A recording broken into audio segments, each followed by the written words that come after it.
শেখ হাসিনা সরকার পতনের পর দেশের ক্রীড়াঙ্গনে কিছুটা অস্থিরতা তৈরি হয়েছে।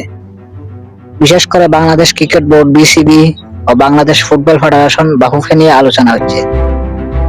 কারণ এই দুই বোর্ডের শীর্ষ কর্মকর্তারা অনেকে আওয়ামী লীগের রাজনীতিতে সক্রিয় ছিলেন। শেখ হাসিনা পতনের পর তাদের অনেকে আর বোর্ড বা ফেডারেশনে দেখা যাচ্ছে না। বিসিবি সভাপতি পাপন শেখ হাসিনা সরকারের যুব ও ক্রীড়া মন্ত্রণালয়ের দায়িত্বে ছিলেন। ডক্টর মোহাম্মদ ইউনূসের নেতৃত্বাধীন অন্তর্বর্তীকালীন সরকারের যুব ও ক্রীড়া মন্ত্রণালয়ের দায়িত্ব পেয়েছেন বৈষম্য বিরোধী ছাত্র আন্দোলনের অন্যতম সমন্বয়ক আসিফ মাহমুদ। দায়িত্ব নেওয়ার পর আজ সংবাদ সম্মেলনে মুখোমুখি হয়েছিল এই উপদেষ্টা।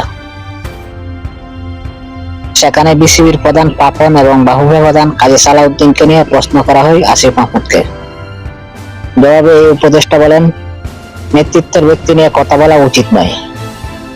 আমরা প্রসেসের জন্য, সিস্টেমের জন্য আন্দোলন করেছি, সিস্টেমে বিশ্বাস করি।